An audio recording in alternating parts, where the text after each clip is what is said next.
Season of... And Happy New Year. Happy New Year, everyone. Well, the pages of 1992 have yet to be written, but 1991 contained chapter after chapter of events that touched us all. And we want to take the next hour to remember the year just passed. And there are many, many memories of 1991. But perhaps the most vivid is Canada's first war effort since the Korean conflict of the early 1950s. The Persian Gulf War. About 2,300 Canadian military personnel were mobilized in bases like this one in Trenton, Ontario, and were sent to the small Mideast country of Qatar. Our Navy patrolled the Gulf's waters. Our Air Force flew sweep and escort missions. It also took part in the ground war when it began. As for the war itself, it started, of course, in mid-January, after Saddam Hussein once again refused to pull his troops out of Kuwait. Regrettably, ladies and gentlemen, I heard nothing today that, in over 6 hours, I heard nothing that suggested to me any Iraqi flexibility whatsoever on complying with the United Nations Security Council resolutions. There have been too many Iraqi miscalculations. And 6 days later, on January 15th at 7 p.m. Eastern Standard Time, the air war began. Hundreds of warplanes flew, targeting military installations and positions, communications and transportation links, and the Iraqi capital of Baghdad, where CNN correspondents were stationed and were broadcasting live on what it was like to be on the receiving end of such an attack. And we can hear jet planes flying overhead now and anti-aircraft guns going up to attempt to hit those. And we can see some bright orange flashes off in the distance here on the horizon in Baghdad. And again, the sky is filled with tracers from the anti-aircraft weapons as they go up. The Iraqi Air Force was no match. Those pilots who challenged the Allies were shot down. The Allies also targeted the planes on the ground, destroying their supposedly indestructible bunkers. In an effort to save his best planes, Saddam Hussein sent more than 100 to Iran for safekeeping. Iran, officially neutral in the war, never gave the planes back. With his radar destroyed and his Air Force grounded, Saddam was strategically blind. He would gradually lose a war of attrition, and he knew it. And so he made what moves he could. He fired Scud missile after Scud missile at Israel. Modified to travel the long distance to Israel, the warhead was light, capable, yes, of destroying what it hit, but little more. And unable to carry a toxic gas warhead, the fear of which drove the nation into a panic every time one hit. Saddam hoped Israeli involvement would divide the Arab nations united against him. But Israel, reassured that the Allies would do all they could to eliminate the missiles, Israel did not retaliate. And so Saddam Hussein played another card. 2 weeks after the war began, he launched a ground assault on the Saudi town of Khafji. The Saudi troops who patrolled the evacuated town near the Iraqi border retreated, and Saddam had a military victory to parade before his citizens. But the victory would be short-lived. The Iraqi forces faced devastating artillery and air attacks. The planes chewed up long columns of Iraqi tanks. Within 3 days, the Allies retook Khafji, and they made no effort to pursue the retreating Iraqis. Saddam had failed to entice them into starting a ground war before the Allies were ready. And then, almost a month after the air war began, the Allies bombed what they thought was a military command and control center in Baghdad. They were wrong. It was a bomb shelter, and the two 2,000-pound shells dropped, killed an estimated 400 people inside, all of them either women or children. Senior commanders in Saudi Arabia admit their mistake, but worried Saddam would use the tragedy as a propaganda tool to split the coalition. However, in the following week and a half, the Allies increased their naval, artillery, and airstrikes. Allied commanders say they are ready to begin a ground war at any time. Saddam is given one last ultimatum to withdraw from Kuwait. He refuses, and the ground war begins. Allied forces claim overwhelming victories on the battlefield. Saddam agrees to withdraw, but the Allies say it is too late. Allied commander U.S. General Norman Schwarzkopf employs a classic flanking maneuver, striking Iraqi positions from behind. Air supremacy again proves to be the key. Pilots say they took out dozens of Iraqi tanks at a time. Iraqis surrender by the thousands. In 3 days, the war is won. And in a scene reminiscent of World War II, Kuwait is liberated. And on March 3rd, in a tent in the desert, Iraqi generals officially signed surrender terms dictated by the UN Security Council. The war did more than drive Iraq out of Kuwait. It created, in the words of U.S. Secretary of State James Baker, a window of opportunity. That opportunity, which continues to be handled delicately, could help right historical wrongs. It's a chance to bring peace to a region that has seen conflict for more than 40 years. Now, following the taming of Iraq and the rise of American influence, Middle East enemies, Israel and her Arab neighbors, ventured toward the negotiating table. Our Washington correspondent, Carl Hanlon, takes the story from here. The hatred in the Middle East is deeply rooted in history, and it's still burning strong as Palestinians clash with Israeli soldiers in the occupied territories. And that's why the sight of Arabs meeting Israelis in Madrid in the same room seems so remarkable. We have come to make peace with our neighbors at long last.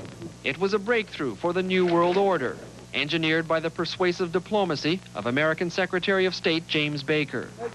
And the world saw the old hardline face of the PLO replaced by a more moderate voice. That we are the people who have been working for peace.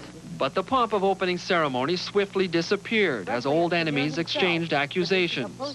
The Syrians pointed to a photo of a young Yitzhak Shamir who fought for Israel's underground. He was wanted. He himself recognized that he was a terrorist. He killed peace mediators. Shamir responded in kind.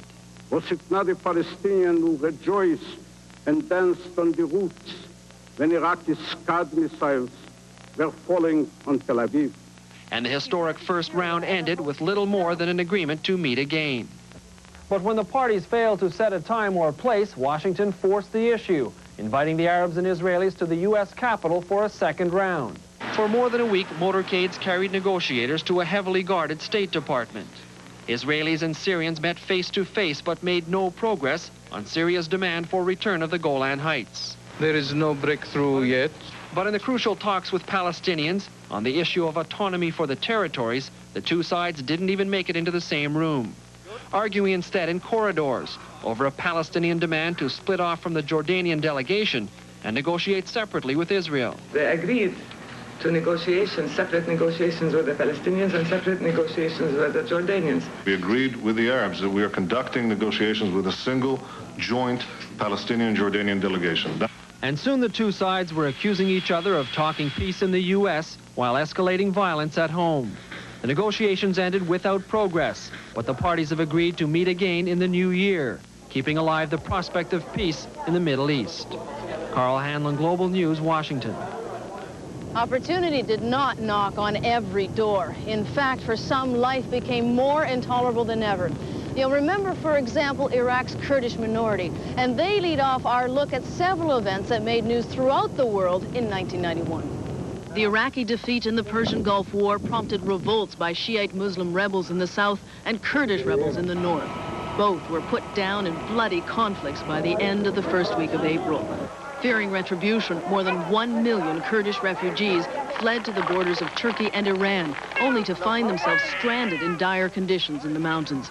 Their privation resulted in a massive airlift of aid and the creation of a so-called security zone inside Iraq. But tensions remain between all groups. The release of the famous hostage negotiator himself, Terry Waite, foreshadowed the release of almost all.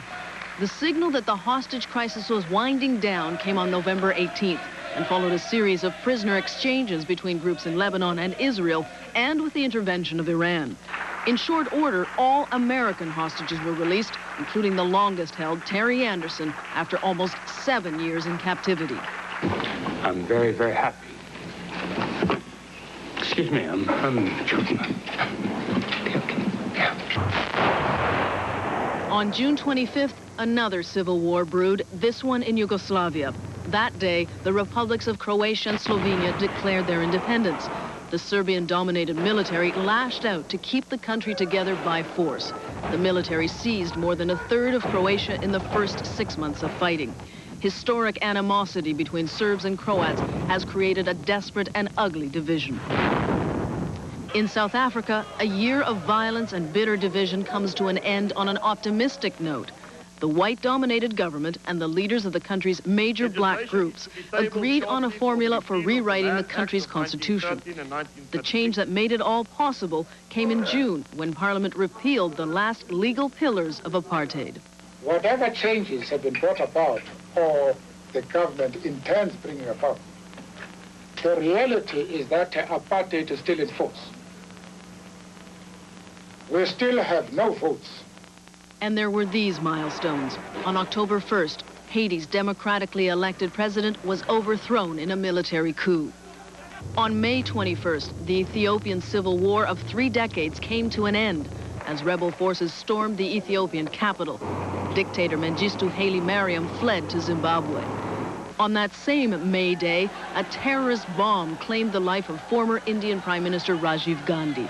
The attack has been blamed on the Liberation Tigers of Tamil, a terrorist group seeking an independent homeland in Sri Lanka. In Burma, the military government continues to keep this year's Nobel Peace Prize winner under house arrest. Aung San Suu Kyi was arrested after leading pro-democracy protests in 1989. And there were tragedies in 1991. On April 29th, the most powerful typhoon of the century lashed Bangladesh. More than 139,000 people died. Millions have been left homeless. On November 6th, thousands of people died in the Philippines in the wake of Tropical Storm Thelma. Floodwaters 3 meters high swept people, houses, and cars into Ormoc Bay. And on October 16th, the worst mass shooting in U.S. history. A madman drove his truck into a crowded Texas cafeteria and with 2 automatic pistols killed 15 women, 8 men. He wounded 24 others. Then he killed himself. The Gulf War showed clearly there was only one superpower remaining, the United States. The Soviet Union, beset by economic problems and internal political turmoil, was in decline. Changes would have to be made, and those changes would come at a breathtaking rate. It all started with a coup attempt in August, and with that story, our European correspondent, Bruce Garvey. It came with shattering suddenness on August the 19th, the Moscow coup that was to fail so dismally in its objective and succeed so brilliantly in spelling the final end of communism. The hopes of the Kremlin plotters to turn back the clock to the old days of ruthless party control died on the barricades thrown up around the parliament of the Russian Republic. It produced a hero, Boris Yeltsin, who resisted the takeover. And it temporarily salvaged the career of the man whose talk of free speech and a free market, a new era, had started the whole process, Mikhail Gorbachev. But it finished the Soviet Union and the Communist Party. Gorbachev limped back from captivity in his Crimean vacation home, a shattered man. And the Russian Republic, heartland of the Soviet Empire, led by Yeltsin, was now running the show. Estonia, Latvia, and Lithuania bolted for independence, quickly to be followed by the Ukraine and most of the others. In a state of paralysis and confusion, the once feared superpower sank into a downward spiral of economic chaos and deprivation. Empty became emptier, shabby became shabbier, and hungry became hungrier. While the West worried about the Soviet nuclear arsenal, at year's end, food riots and revolt seemed almost a certainty. Civil war between the divergent republics a definite possibility, and the prospect of another coup, perhaps from within the military, by no means out of the question. Several of the republics were grouping themselves in a loose Commonwealth affiliation around Russia, and the man who started it all, Gorbachev, was headed for the history books as the odd man out. After 70 years, the great communist experiment is over. It was born in revolution, but not destined to die that way. There was no revolution this year. The Soviet Union simply disintegrated with nothing there to take its place. And there, perhaps, is the supreme irony. Today's chaos and the shaky new alliances that are emerging may well pose an even greater threat to the world than the old empire which rose to challenge the West and destroyed itself in the process. For Global Newsweek, I'm Bruce Garvey in London. We'll continue in a moment with our Year in Review special. With a look at our economy's struggle to free itself from the quicksand of recession. We'll find a better deal with anybody else. Yeah, well, we'll give it serious thought. Okay, I'll give you a call Monday. This is my husband, Jack. He's a salesman. He's very busy. Hi. Jack, how'd it go? Not bad. But now he takes care of himself, exercising more, eating a well-balanced diet, and cutting back on saturated fat. That's why I switched to Crisco oil. It has no cholesterol. No oil is lower in saturated fat than Crisco. Jack's feeling good about himself. We're both feeling good about ourselves. Crisco, part of your healthy lifestyle.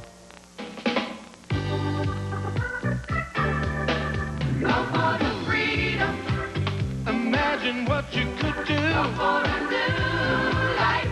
All the places you'd go. For the freedom. Just imagine. Imagine the freedom of winning millions.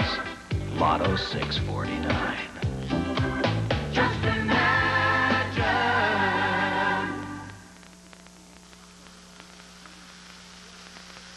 It's the very best of the NHL. The McDonald's Upper Deck All-Star Collector Series. Each pack of 4, 29 cents with any soft drink purchase. 31 exclusive cards in all, including 6 amazing holograms. The McDonald's Upper Deck All-Star Collector Series.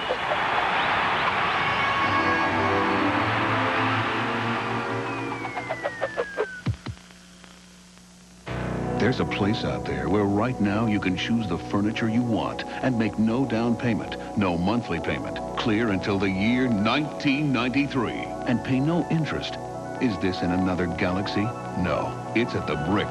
Limited time only. Do not pay until the year 1993. Don't miss this limited time offer at the Brick. Do not pay till 1993 on all home furnishings. Half a year on a wide selection of appliances and electronics. Everyone, from ordinary Canadians to financial wizards, is affected by the health of our economy. Empty space, empty stores, empty pockets. From one end of the country to the other, a sign of the times during this past year. People here are trying to remain optimistic, knowing at least some of the layoffs are temporary. That was the recurring theme on nightly newscasts in 1991, as Canadians struggled with recession and only minor recovery. A recovery that only seemed apparent in statistics found on the business page. I had no idea or even insight on this closure, so it was like a shock to me, so it does hurt. For more than 10.5% of all Canadians, the reality was unemployment and all that that entails. Tough times on marriages. It's marriages and family life because people are getting each other's nerves. They can't find employment and they're home all the time and nothing to do, and it's tough. It's very tough. I had a little bit of money put away there to maybe bury me and my wife, but might have to dip into that because I'm not eligible for unemployment yet. There was also a tough new tax to deal with in 1991. The GST kicked into effect at the start of 1991 to almost universal criticism. The goods and services tax increased the paperwork for businesses and the prices on everything except food. The agency set up to monitor the tax says it resulted in only about a 1.5% increase in inflation. Even though I think everybody is sort of fed up with taxes generally, that the GST's impact on the first quarter has only been about 1.3% of the total inflation rate. Of course, it is hard to raise prices during a recession. Most stores are discounting inventory. The stores, that is, that have remained in business. Others, such as the chain Town & Country, were unable to compete for the few dollars still available to consumers. And the suggestion is that more store closures are forthcoming this month as businesses board up after cashing in what they could during the Christmas season. The retail industry blames part of their woes on the increase in cross-border shopping. Millions of Canadians traveled south during the year to take full advantage of our relatively high Canadian dollar and cheaper American products. You can't blame the consumer, and I know that I don't blame the consumer, but my goodness, if you're going to take us into 1990 with free trade, if you're going to take us into the GST and you're going to put us in a competitive area, give us some tools with which to compete, and we'll do just fine. Free trade. The deal is not seen by many Canadians as the route to prosperity that they were promised. Canadians who have experienced plant closing after plant closing. We think it's a direct result of free trade, that there's a restructuring going on, and we're completely frightened by what's going to happen with the Mexican deal, because we think it's going to be even more devastating. Free trade talks with Mexico are officially still on, but on the back burner. The suggestion being that U.S. President Bush doesn't want the issue to play a role in his 1992 re-election campaign. No sector of the economy has remained unaffected. There have been layoffs in the auto and airline industries. And of course, it's been another tough year for farmers. It's very hard to accept less for everyone. It's natural to always want more, but there has to be a limit. Starting at the top with our politicians down. If Ottawa wanted to, if Edmonton wanted to, they could do something immediately. We did it with the Persian Gulf War. We can do it now. Ottawa's providing $800 million in aid, but farmers say all that does is get them through another year. And one cab driver summed up the plight of many Canadians in 1991. Well, I have to work an extra couple hours every day and an extra night each week to make less than I was making before. In the financial markets, the big stories of last year were interest rates and low consumer confidence. Global's business editor, John Daw, has that story. As the year drew to a close, interest rates were in steep decline, with prime lending rates reaching their lowest level in 18 years, and some mortgage rates at levels not seen since the 60s. But even the lower rates didn't spark an immediate end to the consumer revolt. As consumer uncertainty and insecurity heightened, car sales plunged, and a weak housing market caused thousands of real estate agents to leave their businesses. The money consumers didn't spend ended up in financial institutions like banks, which declared record profits due mainly to falling interest rates and to higher international revenues. Poor corporate profits caused volatility in Canadian, but a late-year rally indicated renewed optimism.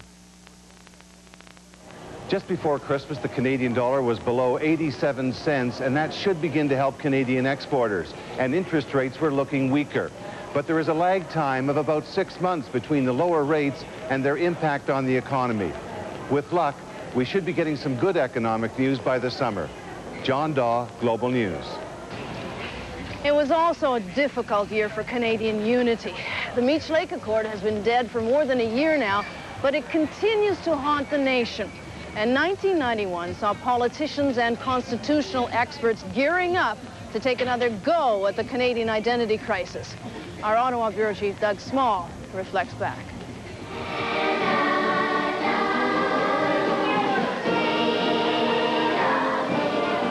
The Mulroney government has asked Canadian composers to come up with something akin to this happy and optimistic Centennial Year song as Canada marches toward its 125th birthday this July 1st.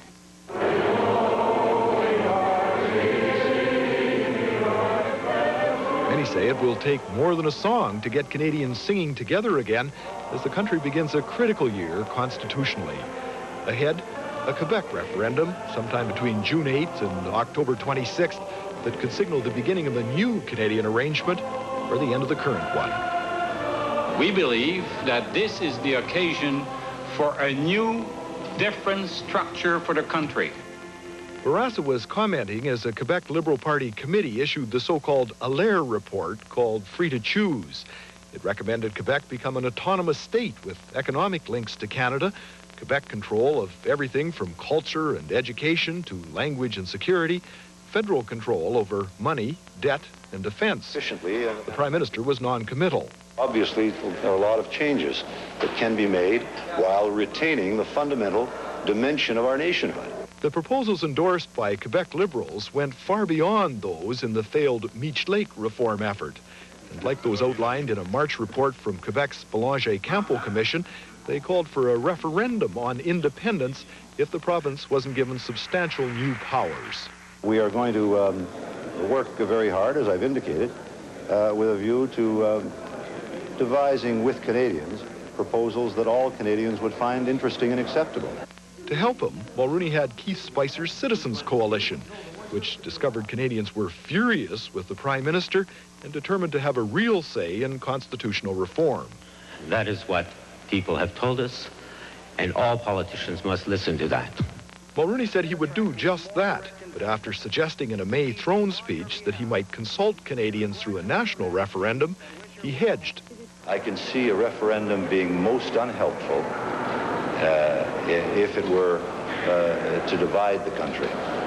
And if we thought that were to be the case, we wouldn't use it. A special cabinet committee worked out the government's constitutional position over the summer. Distinct society, but in all times a distinct society within a united Canada. As in Meech, Quebec would be guaranteed distinct society status in the Constitution because of its French language, culture, and civil law. The Senate would be elected and given limited veto power. Natives would be guaranteed self-government within 10 years, and Ottawa would gain new power to eliminate interprovincial trade barriers. Bourassa saw the package as a good starting point. We will see what deal could be done to protect our future culturally and economically. Si ça est accepté, c'est la fin de ce qu'on a appelé Québec Inc. Separatists condemned the package. So did natives, who later opened their own constitutional hearings on a reserve north of Ottawa. We as a people have never voluntarily given up our right to govern ourselves. The government's unity proposals were turned over to a parliamentary committee that all but collapsed in a fury of partisan bickering and demands for the resignation of co-chair Dorothy Dobie. The other chair, respected Quebec Senator Claude Castonguay, left instead. An elderly gentleman, and this was far too much for him. The committee ended the year smoothly, taking counsel from many who had helped negotiate the deal that claimed the country's underlying law from Britain 10 years ago without Quebec's consent, and thus starting the constitutional brouhaha that's still unresolved today. Their message, keep it simple if you want Canadians to accept constitutional change. The simpler the question, the more likely you're to get a yes. Poll after poll has shown Canadians weary of the constitutional debate that has consumed so much of the country's political energy over the past decade. Yet that debate will only intensify this year as Canadians in general and Quebecers in particular make constitutional judgments that could alter the country or kill it. Doug Small, Global News, Ottawa. In a moment, our special review looks at the year AIDS took the magic out of basketball. And saw the dreaded zebra mussel infiltrate new territory. There are a lot of different things to choose from when you're watching TV, but only one guide gives you all the information you need to get the most out of your viewing. TV Guide. TV Guide is the smart way to choose not just what's on, but what's what. Even smarter is having TV Guide delivered to your door at 23% off the cover price, along with a free bonus gift. TV Guide is delivered before the week starts, so you can plan your viewing in advance with the most complete TV listings and the convenience of at-a-glance movies, primetime shows, all the sports, even what's happening behind the scenes. It's all in TV Guide. To enjoy having the most entertaining guide to TV delivered to your door, call the number on your screen now and get 52 issues of TV Guide for 4 payments of only $9.99. That's more than 23% off the cover price. Call now and you'll receive this desk set calculator as a free bonus. That's a full year of TV Guide plus your bonus gift for 4 payments of only $9.99. So call now and get TV Guide, the authoritative guide to television entertainment. There's a place out there where right now you can choose the furniture you want and make no down payment, no monthly payment, clear until the year 1993, and pay no interest. Is this in another galaxy? No, it's at the Brick. Limited time only. Do not pay until the year 1993. Don't miss this limited time offer at the Brick. Do not pay till 1993 on all home furnishings. Half a year on a wide selection of appliances and electronics. My throat's all scratchy. I have a cold. I also have a meeting in 10 minutes. I don't have time for this. So I stop at the drugstore, and the pharmacist says, try Hall's Centers. Centers, I ask. So he explains. they're new. Inside every lozenge is a medicated cough syrup center. You get dependable Halls relief on the outside, plus a little hit of cough syrup inside. A Halls with a cough syrup center. Neat idea. Halls Centers, the new kind of Halls with a cough syrup center. In 1991, AIDS once again dominated the headlines. None was bigger than the banner that linked the disease to an idol of magical proportions. Our medical reporter, Avis Favreau, begins her review with the case of Magic Johnson. I plan on going on, living for a long time. It was yet another tragic reminder of the prevalence, the scope of this disease. One of the world's top athletes, Magic Johnson, infected with the virus that causes AIDS.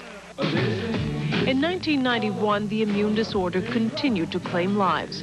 Among its tally, rock singer Freddie Mercury, actor Brad Davis, and Canadian figure skater Robert McCall. Some deaths, like that of 23-year-old Kimberly Bergalis in the U.S., infected by her dentist, raised new questions about mandatory testing of healthcare workers. We must do everything possible to protect even that one patient that might be infected as a consequence of contact with a positive physician. I think they're being premature, and I think they're reacting hysterically, and I think they're facing incredible potential discriminatory possibilities. Human testing of potential AIDS vaccines began in 1991, vaccines that will hopefully trigger the immune system to fight off HIV infection. We are starting to see vaccines that are giving the immune responses that we want to see. While World Health officials say that in the developed world, AIDS cases will peak and level off in the 1990s, there is no debate on the scope of the problem in many developing nations. In parts of Africa, there are so many AIDS cases, population growth is being reversed. Meanwhile, this year, a cholera epidemic gradually spread through most of Latin America. Health officials have documented nearly 300,000 cases through South America. In Peru alone, 2,400 people were killed in just 8 months, victims of the waterborne bacteria. In other areas of medicine, incremental but important developments in understanding how cancer develops and the source of certain genetic diseases. But in Canada, it was not medicine itself, but how to best administer healthcare that became a preoccupation. With healthcare costs soaring, governments continue to look for ways to curb spending.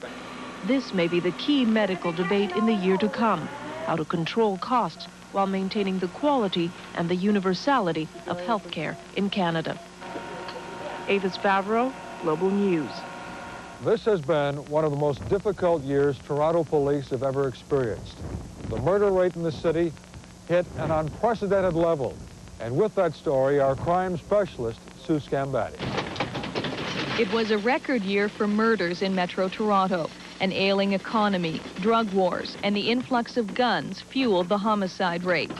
There were 2 triple murders in Chinatown, high-profile cases, including the sex slaying of 3-year-old Kayla Claudeuse and the beating death of Dr. Carolyn Warwick. The idea of violence against such a gentle person is really the worst feature. But the violence also touched many lives outside of the big city. In Burlington, 19-year-old Nina DeVilliers was abducted and shot to death by a man out on bail. 14-year-old Leslie Mahaffey was found murdered, her body dismembered and encased in cement. You hear the shots being fired right now as I speak. It's a highly volatile, dangerous situation. Police faced more gunfire than ever before. In May, the wounding of Toronto Constable Larry D. sparked an international manhunt.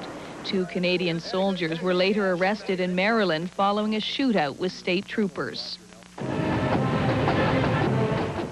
2 officers were killed in the line of duty, both shot to death, one in Ingersoll, the other at an Indian reserve near Kenora. Justice for Jonathan! Justice for Jonathan! In Toronto, police came under a different type of fire. 3 black suspects were shot and wounded by officers this year. Some members of the black community accused the force of being racist and trigger-happy. There was a disturbing new phenomenon in youth crime called going for a run. In one incident, hundreds of teens rampaged through the Eaton Center, looting stores and frightening shoppers. Guns and robberies. It was a record year for holdups. A Brinks guard was shot to death and a passerby was wounded during an armed robbery at a food store in Oshawa. Did you ever participate in any way in providing sexual services in exchange for money? No, I did not. And former Metro Police Constable Gordon Younger, accused of running a sex-for-pay escort service, testified at an inquiry prompted by his resignation agreement with the force. His call girl partner, the woman who blew the whistle on him, also took the stand. Sue Scambatti, Global News, Toronto. The condition of our environment has become the focus of our daily lives like never before. Environment specialist Linda Boyle takes a look at the nature of our concerns in 1991.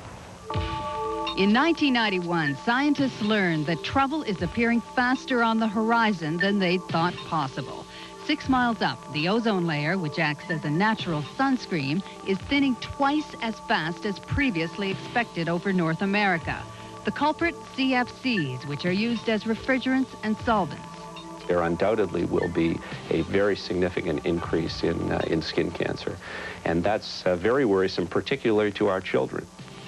While in the stratosphere, the ozone layer is getting dangerously thin, on the Earth's surface, the layer of garbage is getting dangerously thick, according to some environmentalists. Canada's largest city has the largest garbage problem. And in 1991, Ontario Environment Minister Ruth Greer axed Metropolitan Toronto's proposal to ship it all north to Kirkland Lake.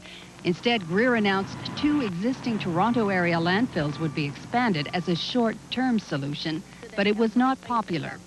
She shattered the faith of the people of Mississauga that were told that it was to close in 12 years. They banned the persistent toxic organochlorines discharged by the 47... As federal environment minister, Robert de Cotteret took a lot of heat from Greenpeace for not toughening regulations on pulp mill emissions. At year's end, the new environment minister, Jean Charest, told pulp and paper mills to stop discharging 2 hazardous chemical compounds, dioxins and furans. But he did not put limits on another group, organochlorines. Environmentalists said the minister had caved in. The threat to Canada's water supply is not just chemical, it is also biological. The zebra mussel, which has infested all 5 of the Great Lakes, moved north during 1991, showing up in Lake Simcoe and the Kawartha Lakes. These mollusks devour all the food, leaving little for fish. They also clog intake pipes at water and power plants. The recession made it tougher for polluters to clean up their act in 1991. It also made it tougher for environmentalists to do their job. Contributions were down, and there were layoffs at some organizations. Although the polls show people are still very concerned about the environment, many just didn't have the money to demonstrate that concern. Linda Boyle, Global News, Toronto.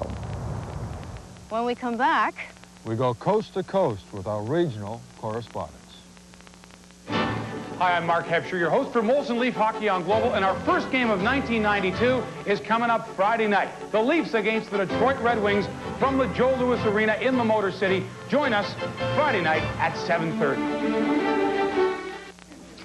So, did you come up with anything yet? Perfect. This coffee's cold. What about lunch? This is lunch. This may be a good time to remind you that for upset stomach due to acid indigestion or heartburn, Rolaids is relief. For the top brands in hockey equipment and low prices, nobody addresses Canada's needs so completely as the more than 400 addresses of Canadian Tire. Giving you the time to turn that raw talent into tomorrow's pro.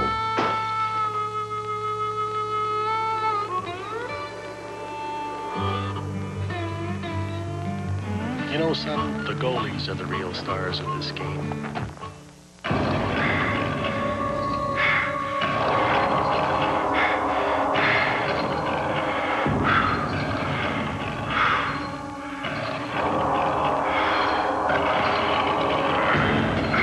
If you smoke, sometimes it seems like you'll never get free. But now, your doctor has real medical aid to help you break the habit. It's time to come see your doctor. ever have one of those days? Ow! You ate my homework? Wait! Bart Simpson, you're late. Bart Simpson, this is your life. What a day. The Simpsons, Thursday at 8 on Global. Dabney Coleman, teaching. How many times do I have to tell you, no sexist remarks, okay? Chicks hate that. And nurturing. You spelled alimony like a woman who's going to do very well in life. Dabney Coleman is making the rules. Global's got Drexel's Class, Thursday at 8:30. Well, what we've looked at so far are issues such as the economy, the Constitution, the environment, concerns that face all Canadians. But of course, there are concerns of a more regional nature. And so we asked our correspondents across the country to tell us about theirs, beginning with our West Coast correspondent, Robert Osborne. 1991 will be remembered as the year that saw the decline and fall of the social credit empire. They went from holding power in the province with a solid majority to the status of a fringe party with a mere 7 seats.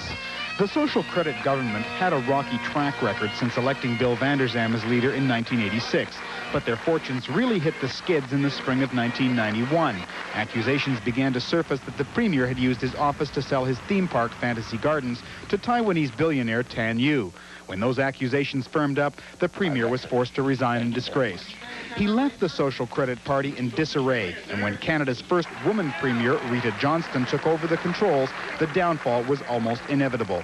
A disastrous fall election confirmed the death of the party, and when the ballots were finally counted on November 17th, the party was no more. British Columbia enters 1992 with a new NDP government. Their first task is to clean up after the death throes of social credit. I'm Robert Osborne, and that's The View from British Columbia. I'm Steve Legault in Winnipeg. The police and courts were the main focus